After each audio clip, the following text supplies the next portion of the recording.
No doubt, Nicolas Maduro is an indicted drug trafficker in the United States and he's a fugitive of American justice. Cette accusation, martelée par Washington depuis plusieurs années, est actuellement la principale justification de l'opération Lance du Sud contre le narcotrafic en mer des Caraïbes. Le président vénézuélien lui-même, Nicolas Maduro, est d'ailleurs sous la coupe de sanctions de Washington, accusé d'être à la tête d'une organisation récemment classée terroriste par les États-Unis, le Cartel de los Soles. Un cartel donc, un nom qui évoque ou fait référence à d'autres organisations dans l'imaginaire collectif comme le cartel de Medellín, autrefois dirigé par Pablo Escobar dans les années 80-90 en Colombie, ou actuellement le cartel de Sinaloa ou cartel Nueva Generación, Jalisco Nueva Generación au Mexique.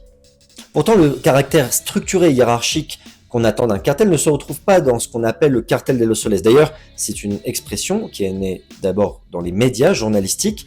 C'est désormais plutôt une expression pour désigner le système de corruption et d'un clientélisme endémique au Venezuela qui s'est renforcé sous la République bolivarienne à partir de 1999.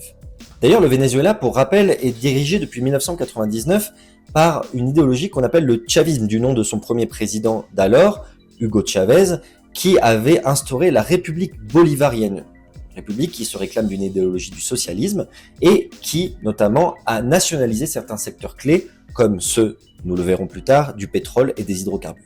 Depuis l'arrivée au pouvoir de Nicolas Maduro en 2013, le régime maintient cette ligne idéologique du chavisme tout en faisant face à une grave crise économique, politique, sociale et même de légitimité, accentuée par les sanctions internationales et les tensions internes. Mais revenons aux accusations de narcotrafic contre le Venezuela, que les États-Unis appellent un narco-État.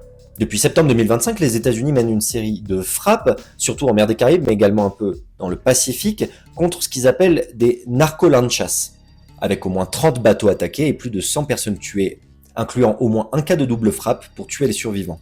Washington affirme qu'il s'agit de navires liés au trafic de drogue, mais aucune preuve n'a été rendue publique jusqu'à présent par les forces d'armée américaines, notamment par exemple des données de géolocalisation ou une liste de noms des personnes qui ont été tuées, bombardées sur les narco-lanchas.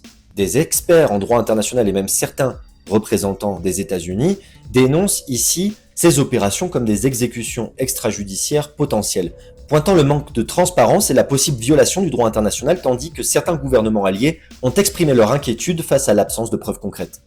La désignation du Venezuela comme narco-État est même en elle-même problématique. D'ailleurs, les données officielles internationales ne vont pas dans ce sens.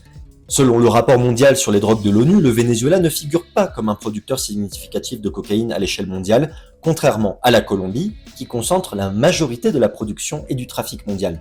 L'accusation de narco-État repose surtout sur des allégations d'utilisation du territoire vénézuélien comme route de transit, mais ce corridor représenterait moins de 5% des flux totaux de cocaïne vers les États-Unis selon les mêmes sources onusiennes. Des analystes indépendants soulignent que la majorité de la cocaïne transite d'abord par la Colombie, puis ensuite vers le Mexique, et que c'est surtout la route pacifique qui est empruntée, chose que les rapports désignent depuis des années.